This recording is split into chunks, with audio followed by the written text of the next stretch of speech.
یا نبی سلام علیکہ، یا رسول سلام علیکہ۔ نحمده ونصلي ونسلم على حبيبه الكريم، اما بعد فاعوذ بالله من الشيطان الرجيم، بسم الله الرحمن الرحيم، والذي جاء بالصدق وصدق به أولئك هم المتقون، آمنت بالله صدق الله المولانا العظيم وصدق رسوله النبي الكريم، ونحن على ذلك لمن الشاهدين والشاكرين والحمد لله رب العالمين۔ درود پاک پڑھنا ہے میں صلی اللہ علیہ وسلم۔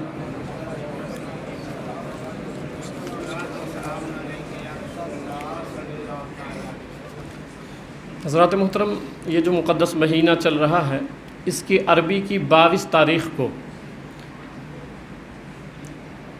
حضرت سیدنا ابو بکر صدیق رضی اللہ تعالیٰ عنہ کی تاریخ وصال ہے۔ تو اسی مناسبت سے ہم نے سوچا کہ چند باتیں حضرت ابو بکر صدیق رضی اللہ تعالیٰ عنہ کے تعلق سے کی جائیں، کیونکہ حالات حاضرہ جو ہیں اور انٹرنیٹ کا دور ہے، تو بچے اس قدر گمراہ ہو رہے ہیں اور اہل سنت کا عقیدہ چھوڑ کر کے رافضیت کی طرف مائل ہو رہے ہیں۔ تو میں نے سوچا کہ آج اس موضوع پر گفتگو کیا جائے کہ یہ جو ہم لفظ بولتے ہیں کہ انبیاء کرام کے بعد سب سے افضل حضرت سیدنا ابو بکر صدیق رضی اللہ تعالیٰ عنہ ہیں، ہے نا، سب سے افضل ہے انبیاء کرام کے بعد، اور آپ خلیفہ برحق ہیں، خلیفہ برحق ہیں۔ اب اگر کوئی شخص آپ کو پہلا خلیفہ نہیں مانتا ہے، مسئلہ سمجھ لیں تاکہ یہ جو موضوع میں نے منتخب کیا ہے اس کی حقیقت سمجھ سکیں، کہ جو شخص حضرت ابو بکر صدیق رضی اللہ تعالیٰ عنہ کو صحابی یا برحق خلیفہ نہیں مانتا ہے، وہ شخص دائرے اسلام سے خارج ہو جاتا ہے، اور جو شخص آپ کو خلیفہ نہ مانے، خالص خلیفہ نہ مانے، وہ گمراہ ہے، اہل سنت سے خارج ہے۔ حضرت مولا علی سے بھی افضل، میں لفظ بول رہا ہوں، آپ اس لفظ پہ غور کریں، عقائد اہل سنت بیان کر رہا ہوں میں کہ تسلسل کے ساتھ اہل سنت کا عقیدہ کیا رہا ہے۔ تو تسلسل کے ساتھ اہل سنت کا عقیدہ یہ رہا ہے کہ حضرت مولا علی سے بھی افضل حضرت سیدنا ابو بکر صدیق رضی اللہ تعالیٰ عنہ ہے، اور جو حضرت مولا علی کو افضل حضرت ابو بکر صدیق سے مانے وہ اہل سنت سے خارج ہے۔ اب اس پر جو میں حوالہ آج لکھا ہوں اور منتخب کیا ہوں، وہ حوالہ یہی ہے کہ مولا علی خود کہتے ہیں کہ مجھ سے افضل ہے یہ، تاکہ پھر بات ہی کلیئر ہو جائے نا، کہ جب مولا علی خود کہہ دیں کہ سب سے افضل کون ہے تو سب کو مل کے انہی کو مان لینا چاہیے، ٹھیک ہے۔ اچھا، اب ایک اعتراض ہو سکتا ہے، اس کو اعلیٰ حضرت کے ایک فتاوے سے میں حل کر دیتا ہوں۔ اس مسئلے کو سمجھ لیں کہ حضرت مولا علی کے فضائل بہت ہیں، اور ان کا ذکر کر کے ہمیں قلبی سکون ملتا ہے، الحمدللہ۔ اہل بیت اطہار کا ذکر کر کے ہمیں قلبی سکون ملتا ہے، ذہنی سکون ملتا ہے، وہ ہمارے لیے ذریعہ نجات ہے۔ مگر جو احادیث بیان کی جاتی ہیں تو دو باتیں سمجھیں، ایک ہے افضلیت اور ایک ہے فضیلت، ایک ہے افضلیت اور ایک ہے فضیلت۔ مولا علی کے بارے میں جو روایتیں پیش کی جاتی ہیں وہ فضیلت والی ہیں۔ فضیلت کے معنی ہوتے ہیں خوبی، فضیلت کا معنی ہوتا ہے خوبی، تو مولا علی بے شمار خوبیوں کے مالک ہیں، اور فضیلت میں ضعیف حدیث بھی قابل قبول ہوتی ہے، اور ایک ہوتی ہے افضلیت۔ یہ دو نقطہ سمجھیں آپ، ایک ہوتی ہے فضیلت اور ایک ہوتی ہے افضلیت۔ فضیلت کے لیے حدیث ضعیف بھی کافی ہے، مگر افضلیت کے لیے قرآن، احادیث، صحابہ کرام کا اجماع اور اجماع اہل سنت ہونا ضروری ہے۔ افضلیت جو ثابت ہوتی ہے وہ قرآن سے، حدیث سے، اجماع سے، اس سے ثابت ہوتی ہے، اور فضیلت کے لیے ان چیزوں کی ضرورت نہیں ہے۔ تو حدیث وہ پڑھی جاتی ہے جو فضیلت والی ہے۔ میاں افضلیت والی حدیث پڑھیں آپ تو مولا علی رضی اللہ تعالیٰ عنہ، اچھا اس پر اعلیٰ حضرت کا حوالہ میں پیش کر دوں، فتاوی رضویہ شریف ہے، جلد نمبر 5 ہے، صفحہ نمبر 508 ہے، صفحہ نمبر 581 ہے اور 580 ہے۔ اعلیٰ حضرت فرماتے ہیں کہ افضلیت اور فضیلت میں فرق ہے۔ ہم حضرت ابوبکر صدیق کو افضل مانتے ہیں رضی اللہ تعالیٰ عنہ، تو فرماتے ہیں افضلیت اور فضیلت میں فرق ہے۔ افضلیت قرآن، احادیث، اقوال صحابہ اور اجماع اہل سنت سے ثابت ہوتی ہے، افضلیت۔ اور فضیلت اور افضلیت میں زمین آسمان کا فرق ہے، اعلیٰ حضرت نے لکھا ہے فضیلت اور افضلیت میں زمین آسمان کا فرق ہے۔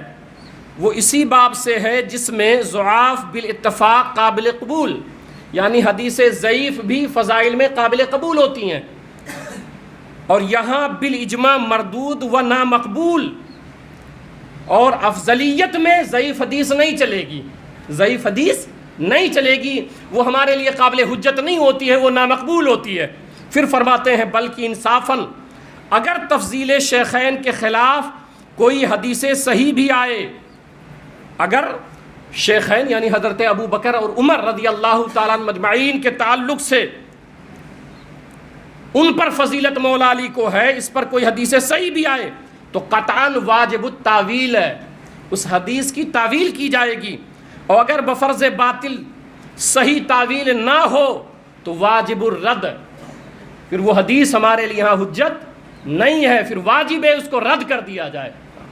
اگر مولا علی کی فضیلت افضلیت ثابت ہوتی ہے تو، ویسے ایسا ہوتا نہیں ہے۔ کیوں؟ کیونکہ تفضیل شیخین متواتر و اجماعی عقیدہ ہے، یعنی تواتر کے ساتھ 1400 سال کے سے جو عقیدہ چلا آ رہا ہے کہ انبیاء کرام کے بعد پوری امت میں سب سے افضل جو ذات ہے وہ سیدنا ابوبکر صدیق رضی اللہ تعالیٰ عنہ کی ہے، یہ ہمارا اجماعی عقیدہ ہے اور یہ تواتر کے ساتھ چلا آ رہا ہے۔ یہ تھا فتاوی رضویہ شریف کی عبارت، یہ تھی۔ اب آئیں مولا علی سے پوچھا جائے کہ افضل کون ہے، آج ہم بات ہی افضلیت کی کریں گے، اور پھر مولا علی کی زبانی، تاکہ یہ جو اہل سنت میں رافضیت کا کیڑا پنپ رہا ہے اور یہ ذہنوں میں گرد و غبار آ گئے ہیں نوجوانوں کے کچھ کہ نہیں حضرت ابو بکر صدیق سے افضل مولا علی ہیں، اگر ایسا کوئی عقیدہ رکھتا ہے وہ اہل سنت کا فرد نہیں ہے، اہل سنت کا فرد نہیں ہے۔ چلیں مولا علی سے پوچھتے ہیں، اہل بیت اطہار کی اماموں سے پوچھتے ہیں کہ سب سے افضل کون ہے، تو حضرت امام جعفر صادق رضی اللہ تعالیٰ عنہ فرماتے ہیں، یہ بیٹے کس کے ہیں؟ امام باقر کے رضی اللہ تعالیٰ عنہ۔ تو پوری سند بیان کر دیتا ہوں کہ حضرت امام جعفر صادق رضی اللہ تعالیٰ عنہ فرماتے ہیں، میں نے اپنے والد امام باقر رضی اللہ تعالیٰ عنہ سے حدیث سنی، انہوں نے امام زین العابدین سے سنی، اب سند بتا رہا ہوں میں آپ کو، انہوں نے امام حسین رضی اللہ تعالیٰ عنہ سے روایت بیان کی، انہوں نے اپنے والد سے، انہوں نے اپنے والد سے، انہوں نے اپنے والد سے، انہوں نے امام حسین رضی اللہ تعالیٰ عنہ سے روایت کی کہ حضرت علی فرماتے ہیں، حضرت علی رضی اللہ تعالیٰ عنہ فرماتے ہیں کہ میں نے نبی کریم صلی اللہ علیہ وسلم کو فرماتے سنا، ابو بکر سے بہتر کسی شخص پر نہ سورج طلوع ہوا ہے نہ غروب ہوا ہے۔ اب یہ مولا علی فرماتے ہیں میں نے سرکار سے سنا کہ سرکار نے فرمایا کہ جو سورج طلوع ہوتا ہے غروب ہوتا ہے، ابو بکر صدیق سے افضل کوئی ایسا ہے ہی نہیں کائنات میں کہ سورج جس پر طلوع ہوا ہے سب سے افضل شخصیت کا نام ابو بکر صدیق رضی اللہ تعالیٰ عنہ ہے۔ یہ مولا علی کی روایت ہے، فرمان مصطفیٰ صلی اللہ علیہ وسلم، اور پھر فرماتے ہیں آگے سنیں، امام جعفر صادق یہ روایت نقل کیے ہیں اور آگے کیا لفظ فرماتے ہیں وہ غور سے سنیں۔ فرماتے ہیں میں نے روایت میں غلط بیانی کی ہو، اگر میں نے روایت میں غلط بیانی کی ہو تو مجھے شفاعت نصیب نہ ہو۔ یہ امام جعفر صادق رضی اللہ تعالیٰ عنہ کہتے ہیں کہ اگر میں روایت غلط بیان کر رہا ہوں تو مجھے سرکار کی شفاعت ہی نصیب نہ ہو، اور میں تو قیامت کے دن صدیق کی شفاعت کا طلبگار رہوں گا۔ امام جعفر صادق رضی اللہ تعالیٰ عنہ بیان فرماتے ہیں، اور پھر اسی کے ساتھ دوسری روایت ہے کہ ساری امت میں سب سے افضل سیدنا ابو بکر صدیق رضی اللہ تعالیٰ عنہ۔ الریاض النظرہ جلد نمبر 1 صفحہ نمبر 267۔ اور پھر حضرت عمر رضی اللہ تعالیٰ عنہ آج افضلیت صدیق اکبر مولا علی کی زبانی، یہی موضوع ہی بنا لیتے ہیں، پھر اسی موضوع پہ گفتگو کر لیتے ہیں۔ حضرت عمر رضی اللہ عنہ سے روایت ہے کہ میں نے حضرت علی رضی اللہ تعالیٰ عنہ کو منبر پر فرماتے سنا، کہتے ہیں میں نے حضرت علی رضی اللہ تعالیٰ عنہ کو منبر پر کہتے ہوئے یہ بات سنی کہ رسول اللہ صلی اللہ علیہ وسلم کی وصال کے بعد مولا علی فرماتے ہیں کہ وصال با کمال کے بعد افضل ابو بکر، عمر اور عثمان رضی اللہ تعالیٰ عنہ اجمعین ہیں۔ یہ مولا علی رضی اللہ عنہ برسر منبر یہ بات کہتے تھے۔ تو نوجوانوں، تمہارے اندر یہ کہاں سے وائرس گھس گیا ہے جو آج فضیلت دے رہے ہو حضرت ابوبکر صدیق پر؟ 1400 سال میں اہل سنت میں کسی کا موقف یہ نہیں رہا ہے، کسی کا موقف نہیں رہا ہے، اور جو فضیلت دے وہ اہل سنت کا فرد نہیں ہو سکتا ہے، اہل سنت کا فرد نہیں ہو سکتا۔ اب یہ جو میں نے روایت بیان کی ہے کون سی حدیث ہے؟ المعجب الکبیر للطبرانی، حدیث نمبر 178، جلد نمبر 1، صفحہ نمبر 107، یہ جو میں نے روایت بیان کی ہے۔ اب دوسری روایت سنیں۔ حضرت علی رضی اللہ تعالیٰ عنہ فرماتے ہیں کہ حضرت ابوبکر صدیق رضی اللہ تعالیٰ عنہ خلافت کے سب سے زیادہ مستحق ہیں۔ یہ مولا علی رضی اللہ عنہ کا فرمان کوٹ کر رہا ہوں۔ وہ کہتے ہیں کہ خلافت کے سب سے زیادہ مستحق اور حقدار حضرت سیدنا ابوبکر صدیق رضی اللہ تعالیٰ عنہ ہیں۔ یہ حضور صلی اللہ علیہ وسلم کے غار کے ساتھی ہیں، ثانیہ اثنین ہیں، ہم ان کی شرافت اور بزرگی کے معترف ہیں، بلکہ خود حضور صلی اللہ علیہ وسلم نے اپنی حیات طیبہ میں ان کو امامت کا حکم دیا۔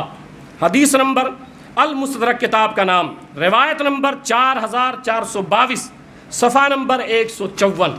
آگے سنیں۔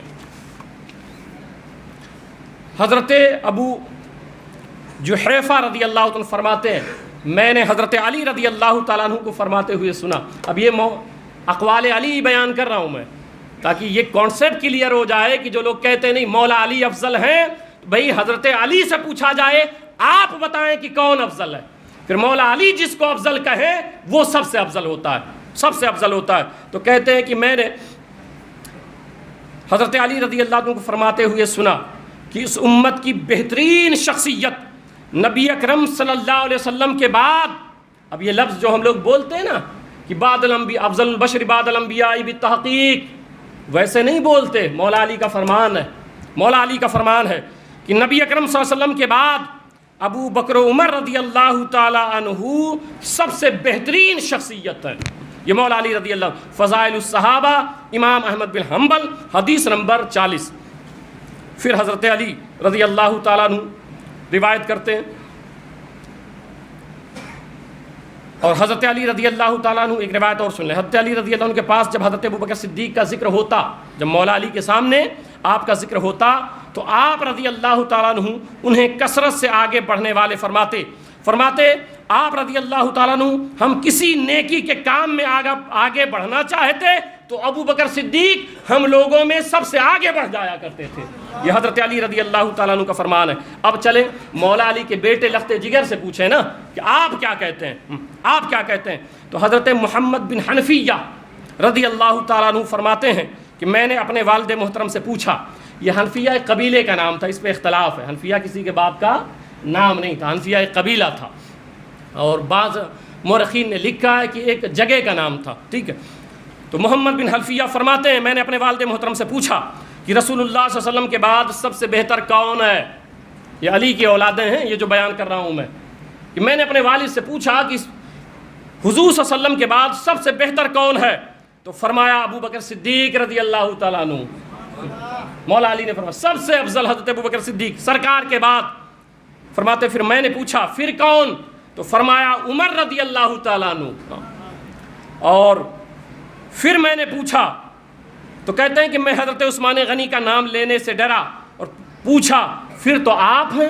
میں نے عثمان غنی کا نام نہیں لیا، دو نام میں نے لیا، تو انہوں نے کہا حضرت ابو بکر صدیق سب سے افضل، اس کے بعد یہ ترتیب ہے حضرت عمر سب سے افضل۔ تو کہا کہ پھر میں ڈر گیا، عثمان غنی کا نام نہیں لیا، تو پھر میں نے پوچھا تو پھر اس کے بعد تو آپ ہی ہیں؟ تو حضرت علی رضی اللہ تعالیٰ نے فرمایا میں تو مسلمانوں میں سے ایک مسلمان شخص ہوں۔ یہ صحیح البخاری باب فضائل اصحاب النبی، حدیث نمبر 3671، کہ حضرت مولا علی کہتے ہیں کہ نبی کے بعد سب سے افضل شخصیت کا نام ابو بکر صدیق رضی اللہ تعالیٰ عنہ۔ پھر آگے دیکھیں، حضرت عمر بن حریث فرماتے ہیں حضرت علی رضی اللہ تعالیٰ عنہ کوفے کے منبر پر تشریف فرما ہوئے اور آپ نے حضرت ابو بکر و عمر رضی اللہ تعالیٰ عنہ مجمعین کا ذکر کیا اور فرمایا اس امت میں حضور صلی اللہ علیہ وسلم کے بعد سب سے افضل سیدنا ابو بکر صدیق رضی اللہ تعالیٰ عنہ۔ یہ مولا علی رضی اللہ عنہ کوفہ کے منبر پہ بیان فرماتے تھے۔ تو اگر کوئی ایسی بات کرے یا یوٹیوب پہ سنے اس کو ریجیکٹ کر دیں کہ مولا علی جس کو کہتے ہیں سب سے افضل ہے وہ سب سے افضل ہے، سب سے افضل ہے۔ پھر حضرت علی رضی اللہ تعالیٰ عنہ نے فرمایا رسول اللہ صلی اللہ علیہ وسلم کے بعد اس امت میں سب سے افضل حضرت ابو بکر عمر رضی اللہ تعالیٰ عنہم ہیں۔ اب یہ حدیث المعجب الکبیر جلد نمبر 1 صفحہ نمبر 172۔ آپس میں محبت تھی اور مولا علی خود حضرت ابو بکر صدیق رضی اللہ عنہ کو سب سے افضل مانتے تھے، اور یہی اہل سنت کا اجماعی عقیدہ ہے، اہل سنت کا اجماعی عقیدہ ہے۔ آپس میں تو اتنی محبت تھی کہ ایک موقع پر جب آ رہے تھے تو مولا علی رضی اللہ عنہ سے ملاقات ہوئی تو مولا علی مسکرا پڑے، حضرت ابو بکر صدیق بھی مسکرا پڑے، حضرت ابو بکر صدیق رضی اللہ تعالیٰ عنہ مسکرا پڑے۔ تو آپ نے پوچھا کہ اے ابو بکر آپ کیوں مسکرا رہے ہیں؟ تو کہنے لگے کہ سرکار نے ایک دن ایک بات بیان فرمائی تھی، فرمایا تھا کہ اس وقت تک کوئی شخص جنت میں نہیں جا سکتا ہے جب تک حضرت علی دستخط نہ فرما دے، حضرت علی نہ کہہ دے، دستخط نہ فرما دے، کوئی جنت میں نہیں جا سکتا ہے۔ مولا علی نے سنا، مسکرا پڑے۔ تو خلیفہ اول نے پوچھا آپ کیوں مسکرا رہے ہیں؟ تو کہنے لگے مجھ سے بھی سرکار نے ایک بات کہی تھی، مجھ سے بھی کہی تھی۔ کہا تم سے کیا بات کہی تھی؟ تو حضرت مولا علی مسکرا کے فرماتے ہیں مجھ سے کہا تھا جنت کی سند اسی کو دینا جس کے دل میں ابو بکر صدیق کی محبت ہوگی، صدیق اکبر کی محبت ہوگی۔ تو یہ دونوں آپس میں اس طرح ملے ہوئے تھے، اور آج حالات کیا ہو گئے، آج حالات کیا ہو گئے۔ پھر آگے سنیں، حضرت علی رضی اللہ عنہ فرماتے ہیں کہ اس امت میں اللہ کے محبوب صلی اللہ علیہ وسلم کے بعد اللہ تعالیٰ کے نزدیک سب سے معزز شخص سیدنا ابو بکر صدیق رضی اللہ تعالیٰ عنہ، اور ان کا رتبہ سب سے زیادہ بلند ہے کیونکہ انہوں نے رسول اللہ صلی اللہ علیہ وسلم کے بعد سب سے پہلے قرآن کو جمع کرنا شروع کیا اور نبی علیہ السلام کے دین کو اس کے قدیم حسن و خوبیوں کے ساتھ قائم فرمایا۔ پھر حضرت علی رضی اللہ تعالیٰ عنہ کو یہ خبر پہنچی، اب آگے سنیں، جو آج یہ باتیں کرتے ہیں نا کہ مولا علی سب سے افضل ہیں، اور ایک اور نکالا گیا ہے کہ نہیں یہ چلو مان لیتے ہیں یہ ظاہری خلیفہ تھے، یہ ترتیب جو ہے نا، یہ بات اور سن لیں، ایک بات یہاں اور سن لیں کہ یہ جو ترتیب ہے کہ حضرت ابو بکر صدیق رضی اللہ عنہ، پھر حضرت عمر رضی اللہ عنہ، پھر حضرت عثمان غنی، پھر مولا علی، تو یہ افضل بھی ایسے ترتیب کے ساتھ ہے، ان کا مقام اور مرتبہ بھی اسی ترتیب کے ساتھ ہے، اور اسی ترتیب پر اہل سنت کا اجماع ہے کہ ہمیں جو ماننا ہے، عقیدے رکھنا ہے، تو سب سے افضل حضرت ابو بکر صدیق رضی اللہ عنہ، پھر ان کے بعد حضرت عمر بن خطاب رضی اللہ تعالیٰ عنہ، پھر حضرت عثمان غنی رضی اللہ تعالیٰ عنہ، پھر مولا علی رضی اللہ تعالیٰ عنہ، یہ ترتیب ہے۔ اب سنیں، یہ باتیں کرتے ہیں نا کہ نہیں مولا علی افضل ہے، وہ جو باطنی ہے، باطنی وہ خلافت بلا فصل مولا علی ہے، یہ کچھ جاہل صوفی شروع کر چکے ہیں۔ یہ جو ایک ہوتا ہے ظاہر خلافت، انہوں نے بانٹا ہے، ایک ہے ظاہری خلافت، اس میں خلیفہ اول ہے، یہ ترتیب ہے، خلیفہ دوم، خلیفہ سوم، خلیفہ چاروں، مگر ایک ہے باطنی خلافت، تو باطنی خلافت میں ڈائریکٹ مولا علی ہے۔ تو یہ کہتے ہیں، پھر یہ بولتے ہیں کہ بھئی وہ صوفیاء کرام، ہم لوگ صوفی لوگ ہیں، ہم لوگوں کے ہاں ایسا ہے۔ انشاءاللہ اسی موضوع پر صوفیاء کرام کے حوالے سے اگلا خطبہ میرا یہی ہوگا انشاءاللہ تعالی۔ یہ بھی باطل ہے، یہ نظریہ باطل ہے، ظاہری اور باطنی بھی خلافت حضرت سیدنا ابو بکر صدیق کو ہی حاصل ہے۔ حضرت مولا علی رضی اللہ عنہ کو خبر پہنچی کہ کچھ لوگوں نے باہم بیٹھ کر گفتگو کی ہے، اور انہوں نے حضرت علی رضی اللہ عنہ کو اب لفظ سنے۔ حضرت مولا علی کو خبر آئی کہ حضرت ابو بکر صدیق اور عمر رضی اللہ عنہ مجمعین پر فضیلت دی ہے، مولا علی کو شیخین پر یعنی ابو بکر و عمر رضی اللہ عنہ پر فضیلت دی۔ یہ بات حضرت مولا علی کو کے کان تک آئی، انہوں نے سنی یہ بات کہ کچھ لوگ بیٹھ کے یہ بات کر رہے ہیں کہ نہیں یار مولا علی رضی اللہ تعالیٰ عنہ ابو بکر و عمر پر فضیلت رکھتے ہیں، ان سے افضل ہے۔ تو جب یہ بات پہنچی، یہ گفتگو حضرت علی رضی اللہ عنہ پہنچ گئی، حضرت علی رضی اللہ تعالیٰ عنہ ممبر پر تشریف لے آئے، یہ بات سنی تو ممبر پہ آ گئے، اور اللہ تعالیٰ کی حمد و ثنا کے بعد فرمایا مجھے یہ بات پہنچی ہے کہ کچھ لوگوں نے مجھے ابو بکر و عمر پر فضیلت دی ہے، کچھ لوگ کہہ رہے ہیں کہ میں ان دونوں سے افضل ہوں، یہ بات مستقائی ہے، اور میرے پاس ایسا کوئی مقدمہ نہیں لایا گیا، یعنی یہ صرف بات آئی ہے، مقدمہ میرے پاس لایا نہیں گیا، مسئلہ لایا نہیں گیا، میں سنا ہوں صرف۔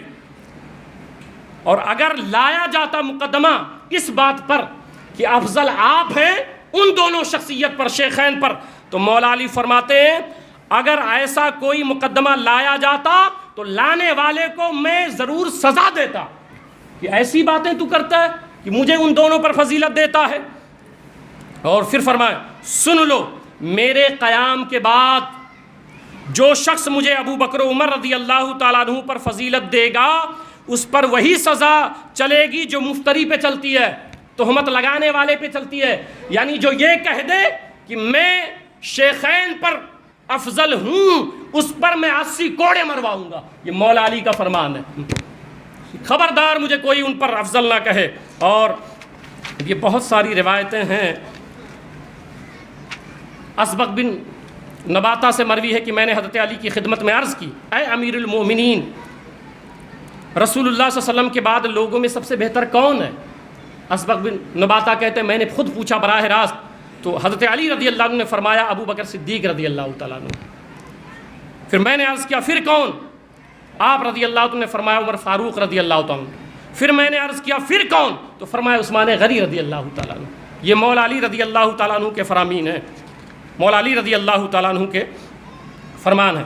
پھر فرماتے ہیں حضرت علی رضی اللہ عنہ فرماتے ہیں یعنی جسے میں پاؤں گا کہ مجھے ابو بکر عمر رضی اللہ عنہ سے افضل کہتا ہے، مولا علی فرماتے ہیں یہ دعوے چھوڑ دیں، اس عقیدے سے توبہ کر لیں۔ کہتے ہیں اگر میں یہ پاؤں گا اور میں نے سن لیا کہ کوئی شیخین پر مجھے فضیلت دیتا ہے تو میں اسے 80 کوڑے ماروں گا، یہ حضرت علی رضی اللہ تعالیٰ عنہ کہتے ہیں۔ تو کیوں بھائی آپ اس مسئلے میں پڑے ہوئے ہیں کہ نہیں افضل حضرت مولا علی رضی اللہ تعالیٰ عنہ ہیں؟ اب یہ روایتیں بہت ساری ہیں، تو اب اس پر آخری چند باتیں اور سن لیں، اس پر چند دلائل میں احادیث طیبہ سے اور دیتا ہوں۔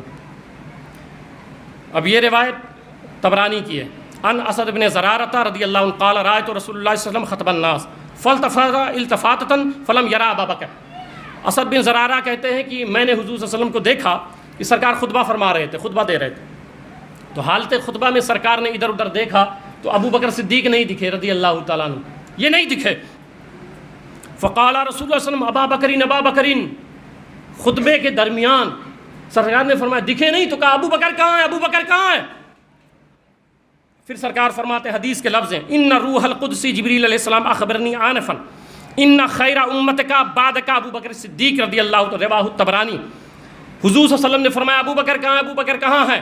پھر سرکار نے شان ابو بکر بیان کیا، افضلیت ابو بکر بیان کیا، فرمایا جبریل نے ابھی ابھی مجھے خبر دی ہے اور فرمایا ہے محبوب سے کہہ دو کہ آپ کی امت میں ان خیر امتک، بے شک آپ کی امت میں سب سے بہتر، بعدک یا رسول اللہ آپ کے بعد۔ اب یہ لفظ میں نے پڑھ دیا کہ آپ کے بعد۔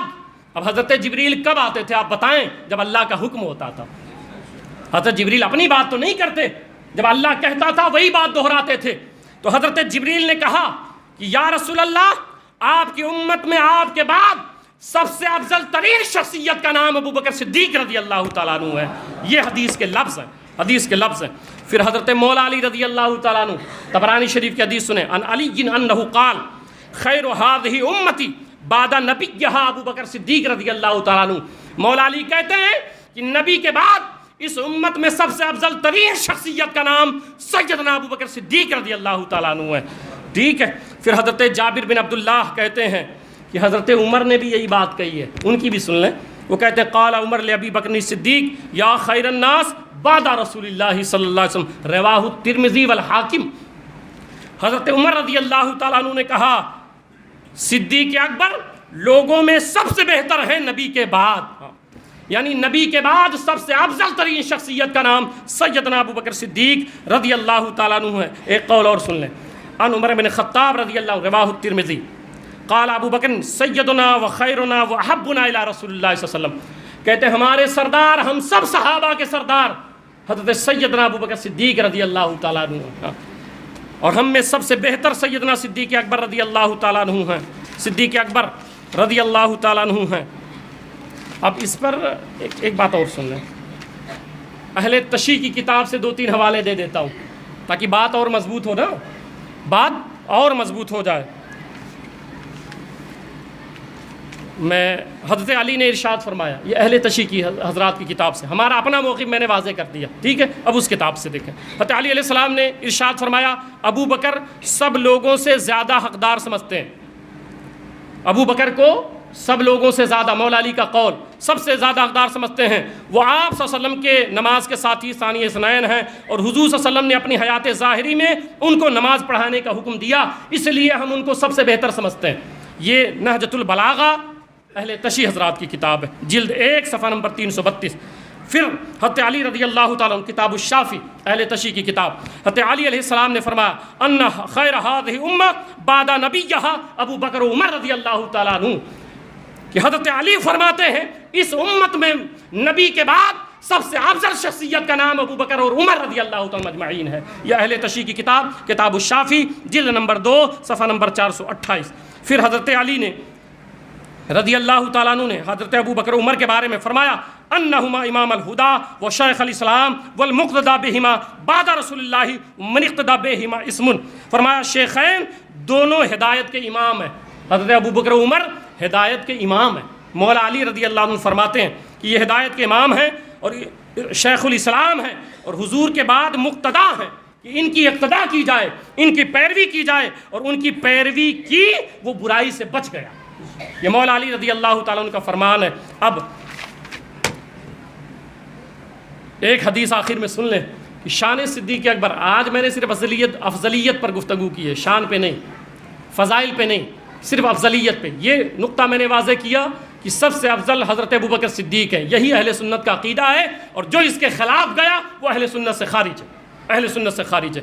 اب فضیلت پر بھی 1-2 حدیث سن لیں. اب اس پہ کم سے کم 40 حدیثیں ہیں جو صرف مولا علی نے فرمایا وہ افضل ہیں، وہ افضل ہیں، وہ افضل ہیں، مگر اب وقت ہو گیا. اب یہ جو ہم بیان کر رہے ہیں اور شان صدیق اکبر بیان کر رہے ہیں، ان کی دفاع میں بول رہے ہیں، اس کا صلہ کیا ملے گا؟ محبین صدیق اکبر کو صلہ کیا ملے گا؟ تو صلہ یہ ملے گا کہ حضرت انس رضی اللہ عنہ روایت کرتے ہیں کہ حضور صلی اللہ علیہ وسلم نے ارشاد فرمایا کہ شب معراج جبریل علیہ السلام نے مجھے عرض کی کہ قیامت کے دن ابو بکر صدیق رضی اللہ تعالیٰ عنہ کو کہا جائے گا، محشر ہوگا، نفسی نفسی کا عالم ہوگا. اللہ حضرت ابو بکر سے فرمائے گا، یا ابا بکر ادخل الجنت فیقول ما ادخلو، کہا جائے گا جنت میں داخل ہو جاؤ، تو ابو بکر صدیق کہیں گے مولا میں نہیں جاؤں گا جنت میں. یہ حدیث کے لفظ ہیں، ما ادخلو، میں نہیں جاؤں گا، حتی یدخل معی من کان یحبنی فی الدنیا، کہیں گے مولا اس وقت تک جنت میں نہیں جاؤں گا جب تک کہ دنیا میں جتنے لوگ مجھ سے محبت کرتے تھے، جب تک وہ جنت میں نہیں چلے جاتے صدیق اکبر جنت میں نہیں جائے گا. اس لیے ہم ذکر کر رہے ہیں کہ میدان محشر میں اور پھر شان یہ ہوگی، شان صدیق اکبر یہ ہوگی. ایک بخاری کی روایت سن لیں، عن ابی ہریرہ قال سمعت رسول اللہ صلی اللہ علیہ وسلم یقول من انفق زوجین من شیء من الاشیاء فی سبیل اللہ دعی من ابواب یعنی الجنہ یا عبداللہ ھذا خیر فمن کان من اہل الصلاح. حضور صلی اللہ علیہ وسلم نے فرمایا محشر کا دن ہوگا، نفسی نفسی کا عالم ہوگا، تو جو لوگ اللہ کی راہ میں جوڑا خرچ کریں گے تو اسے جنت کے دروازوں سے بلایا جائے گا اور فرمایا جائے گا اے اللہ کے بندے یہ خیر ہے، اور ان سارے دروازوں سے بلایا جائے گا. اب جب سارے دروازوں سے بلایا جائے گا تو کس کو بلائے گا؟ بخاری کی روایت میں نے پڑھی ہے، سنیں کس کو بلایا جائے گا. فمن کان من اہل الصلاح، جو نمازی ہوگا، دعی من باب الصلاح، تو اس کو باب الصلاح یعنی نماز کا دروازہ، جنت کا دروازہ ہے، اس سے بلایا جائے گا آ جاؤ. من کان من اہل الجہاد، اور جو مجاہد ہوگا دعی من باب الجہاد، اس کو باب الجہاد سے بلایا جائے گا. ومن کان من اہل الصدقہ، اور جو صدقہ خیرات کرتے تھے دعی من باب الصدقہ، تو باب صدقہ سے بلایا جائے گا. ومن کان من اہل الصیام دعی من باب الصیام، باب الریان، جو روزہ دار تھا اس کو باب الریان، باب الصیام سے بلایا جائے گا. فقال ابو بکر ما على هذا الذي يدعى من تلك الابواب من ضرورة، وقال هل يدعى منها كلها احد یا رسول اللہ. تو سرکار نے فرمایا، حضرت ابو بکر نے عرض کیا یا رسول اللہ سارے دروازے آواز دیں گے، سب کو بلائیں گے؟ تو سرکار نے فرمایا ہاں سب کو بلائیں گے.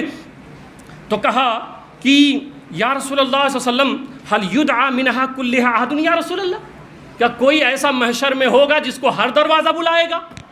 نمازی کو نمازی والا دروازہ، حاجی کو حاجی والا دروازہ، غازی کو مجاہد والا دروازہ۔ تو عرض کیا یا رسول اللہ محشر میں کوئی ایک شخص ایسا بھی ہوگا جس کو یہ سارے دروازے بلائیں گے؟ قال نعم وارجو ان تکون منہم یا ابوبکر۔ تو کہا یہ سب دروازے سب کو بلائیں گے، ایک ایک کو بلائیں گے، مگر یہ سارے دروازے جس کو بلائیں گے اسے ابو بکر صدیق کہا جاتا ہے۔ جنت کا ہر دروازہ کہے گا ابو بکر میرے اندر سے داخل ہو جائیں۔ یہ شان صدیق اکبر ہے۔ یہ چند باتیں ہم نے عرض کر دیں۔ انشاءاللہ اگلے جمعہ کو میں نے آپ سے کہا ہے نا جو ایک مغالطہ ہے کہ وہ باطنی خلیفہ ہیں بلا فصل ہیں، اس پر انشاءاللہ صوفیہ کی کتابوں سے ہم رد کریں گے۔ اور اب یہ میں نے اعلان کیا ہے کہ انشاءاللہ آنے والے جمعہ سے 12:30 بجے انشاءاللہ خطاب شروع ہو جایا کرے گا، 1 بجے تک خطاب چلے گا، پھر اذان ہوگی، آپ فوری سنت پڑھیں، پھر اذان ہوگی، خطبہ پڑھا جائے گا اور فوراً جماعت ہو جایا کرے گی۔